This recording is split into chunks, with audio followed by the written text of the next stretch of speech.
Welcome to Idioms Learning Program by Random Dudes Club. What does beat a dead horse mean?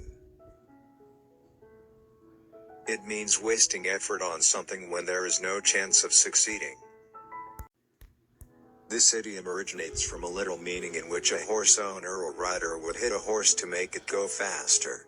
However, if the horse were already dead, no amount of beating would make it move. Likewise, if a decision has already been made, no amount of discussing it will change it.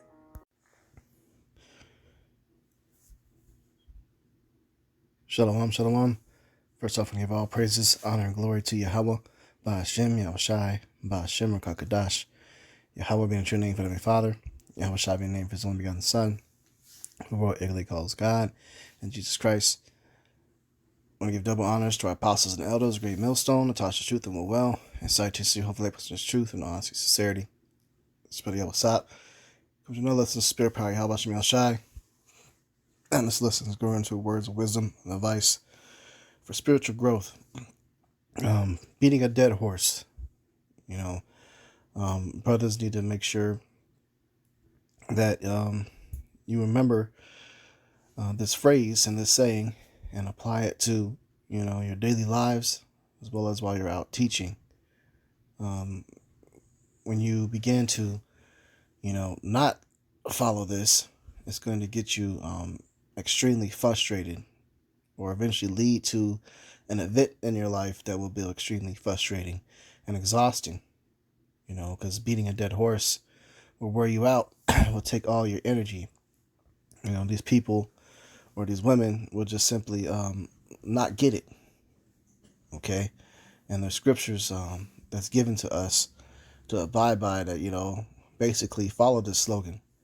Okay? And we're going to grab that. This is the book of Titus 3, verse 10. It says, a man that is an heretic after the first and second admonition, reject. Okay. Look, give these people 1 or 2 chances to get it. And if they can't get it and refuse to get it right, reject. Cast them out your life. Go on about your life, man.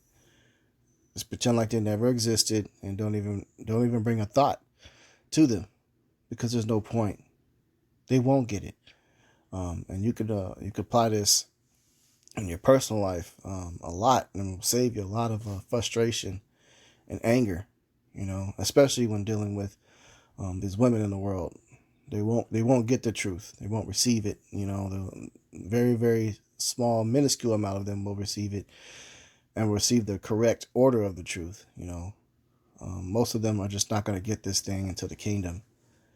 Or some of them will pretend to get some of it, during times of Jacob's trouble, out of desperation for protection. They'll say they get it, but, ultimately they just won't. But also this applies to, people that you're teaching as well, the scriptures outside of women. Okay? A heretic at the first and second admonition, reject. Now, see if they got a definition of this. Admonition: the act of authoritative counsel or warning. The act of admonishing. Admonish, warn, or reprimand someone firmly. Advice or urge earnestly. Okay, so you can tell someone that, hey, look, they can't do this according to scriptures, and what they're doing is being wicked, they're going off. And you'll tell them, hey, look, if you continue this way, the Lord's going to judge you. Okay? So after the first and second time you've warned someone on something, and they don't want to go by it, and they want to scoff, or they want to continue the behavior, reject. Apply this to your personal life, man. These people don't deserve, there's no such thing as a third strike in the world. The scripture's right here. You got 1 or 2 chances to get it. You don't want to get it, and nigga can't get it, we moving on. I think our head high priest Ariadne said that. One of our head apostles said that, man. A man, if a nigga can't get it, we moving on. Apply this, man. Apply this scripture to your daily lives and people you're coming across to save you frustration. And like I said, this will be exercised the most when it comes to your personal lives if you're a man dealing with a woman. All right. After the first or second admonition, reject. They don't get it after the first or second try. Don't waste your time on them. They're set in their ways and their spirit. They're not going to change. Move on. Okay. It's the book of 1 Corinthians 14:38. But if any man be ignorant, let him be ignorant. Let these people be ignorant, man. Okay. Let's go with the definition of ignorant. All right. Because getting these definitions help you get a more vast, eye-opening understanding of things. That's why we bring out definitions so much. Okay, ignorant, lacking knowledge or awareness in general, uneducated or unsophisticated. Okay, lacking knowledge, information, or awareness. Unsophisticated, lacking refined worldly knowledge or taste. There you go. Okay, so lacking common sense, lacking worldly knowledge, that's what that applies to. If they want to be ignorant, let them be ignorant. You try to give somebody the understanding. You know, you warn them with multiple scriptures, and they just hard-headed, man. You know, the scriptures say we are among stiff-necked people. They're right always in their eyes. You know, and especially with dealing with women. I was watching, Kevin Samuels. He gave 4 warning signs of a low-value woman, and I'm gonna share that video after this lesson. The next one I'm gonna upload is to share that video, man, because it hits the nail on the head, and it'll help you avoid a lot of these wicked women out here, man. You know, they always have to be right. If they be ignorant, let them be ignorant, because they're right in their own eyes, or in quote unquote their own perspectives. And their perspectives is not of the Lord. Doesn't deal with nobody's perspectives. He deals with what his word says, and that's it, set in stone. He doesn't give a fuck about nobody's opinion or what they got to say about it or why they felt a certain way. You know, so if they want to be ignorant, you gave them the correction, let them be ignorant. Save you the headache, for the point till you get out of pocket or out of character with these people, man. This world is just wicked, man. It's frustrating, and a lot of these people are just the walking dead. Okay, they're just dead men and women walking, waiting for the last days of Jacob's trouble to hit to be judged. Okay. It's the book of Exodus 32:9. And Yahweh said unto Moses, I have seen this people, and behold, it is a stiff-necked people. Hard-headed. You don't want to listen. It says, now therefore let me alone, that my wrath may wax hot against them, and that I may consume them, and I will make of thee a great nation. Okay? The Lord is concerned with you. Speaking to you men that are followers of Yahweh Bashem Yahushai. Concerned with you. Okay? He said he ordained you to be a prophet. Not these people of the world. Not these women of the world. Ordained you. He chose you. He will make of thee a great nation. Sometimes you got to let the wrath of Yahweh Bashem Yahushai wax hot against these wicked people in society, man. And these people you deal with on a personal level. Because it is a stiff-necked people, and only the Lord can basically get through to them. And the way he gets through to them is just, in some cases, you just got to kill them. You got to consume them. And they come back in their right mind. And when everyone enters the spirit world, everybody's in their right mind then. That's why we see wicked men or celebrities that perish. One of the sayings is, but they're in their right mind now. Yeah, you got to be in your right mind and have your Father. You're pure. You're just a spiritual form. You're going up in front of him to get judged for all the wickedness that you did. And then after he, gets on you in the spiritual realm, you stay up there for a little bit and he'll kick your ass back down to hell, which is this physical world we're living in. And they'll be born back in the flesh, and they'll be born into their judgment for what the deeds they did in that past life. So, the wrath of Yahweh will wax hot against them. It says, now therefore let me alone. Let the Lord alone. Let him do it. Let him. Hey, sometimes, some cases you don't have to always have matters in your own hands. Let the Lord work. Just watch him work on these wicked people, and he will do it. Okay, and he will increase you and make you a great nation. And that's what we're ultimately waiting on as the men out there prophesying the highways and hedges to be made into a great nation, the hopeful elect. We're going to be lifted up and we'll be crowned. And the scriptures say, how we'll say, well done, my good and faithful servant. That's what we're waiting for, man. Ultimately. Okay. So we just got to let it happen. Wait for it. Wait patiently for it. This is the book of 2 Corinthians 6:14. It says, be ye not unequally yoked together with unbelievers. For what fellowship hath righteousness with unrighteousness? And what communion hath light with darkness? Right, so don't be committing yourself and being around individuals that are truly unbelievers, or full of darkness. If they're not the same spirit, the same like-mindedness as you, cut them off.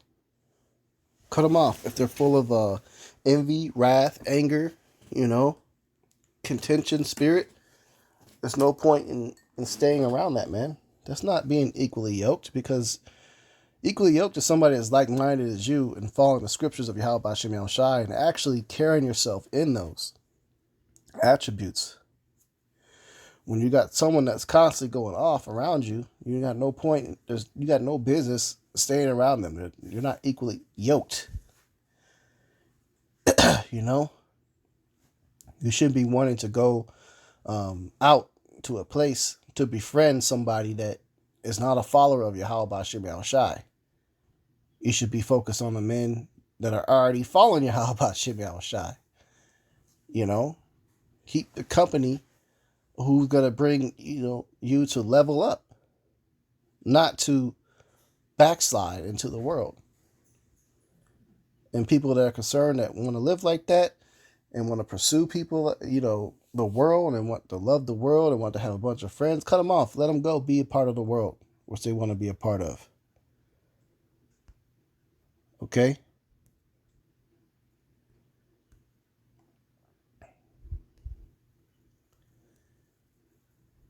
This is the book of Leviticus, just like 26:14. It says, but if ye will not hearken unto me, and will not do all these commandments, and if ye shall despise my statutes, or if your soul abhor my judgments, so that ye will not do all my commandments, but that ye break my covenant, I will also do this unto you. I will even appoint over you terror, consumption, and the burning of ague, and that shall consume the eyes and cause sorrow of heart, and ye shall sow your seed in vain, for your enemies shall eat it. I will set my face against you, and ye shall be slain before your enemies, that they hate you, and shall reign over you, and ye shall flee when none pursueth you. It's the judgment for not hearkening to the word of the Lord,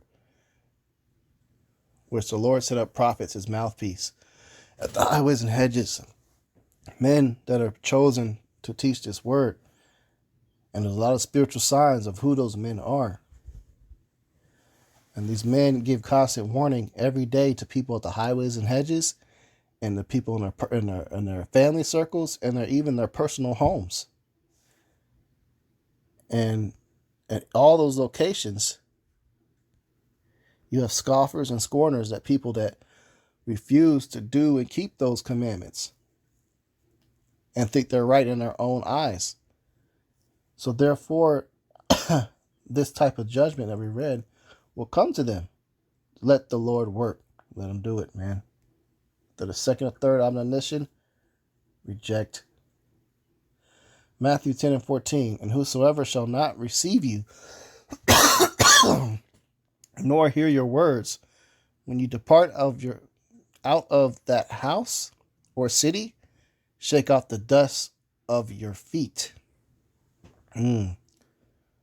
Whosoever shall not receive you nor hear your words, when you depart out of that house or city, shake off the dust of your feet. Okay? So let it go. Get that nasty shit, that filthy shit off of you and leave it where it was at. Okay? Go be clean and go find somebody that's more prosperous and more fruitful, that's going to accept the words of the Lord. Us as men and Yahweh Shem Yahweh Shai, where we walk daily, we're spiritually doing this. Okay? So the house that we're at, if it's wickedness there, they didn't want to hear, didn't want to hearken to the word, they scoffed, they scorned, they're being evil, they're going off. We depart out of that house or that city and we shake the dust off our feet and we don't go back. Don't go back and return unto the shit.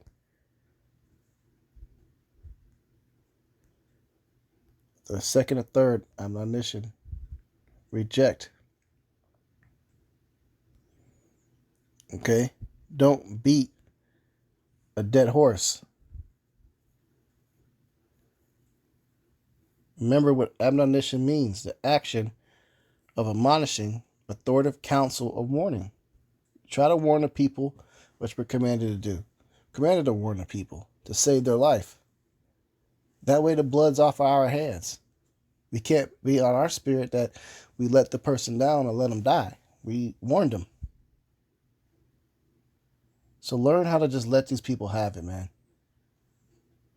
Let them have it. You gave the correction order. Hey, look, you can't do this. You can't do that. You can't talk to me this way. You can't scream and holler. You can't do this. You can't do that. You can't dress this way. You can't act this way. You have to keep this commandment. You can't eat this. You can't eat that. You can't go to this location. All these things you're warning and a constant and admonition you're giving. It's also a form of rebuke. And the scriptures say open rebuke is better than secret love. We can grab that, man. We'll grab that real quick to close it out.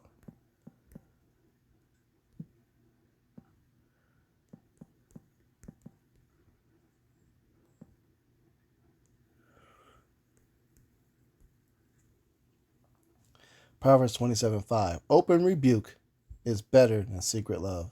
To rebuke someone, to admonish them openly, is better than secret love. What is secret love?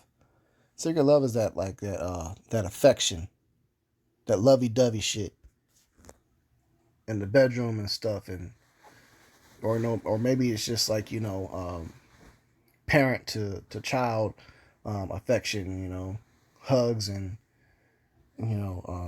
warmth and encouragement and I love yous and shit like that. That's secret love, man. Rebuke is stronger, more powerful than that.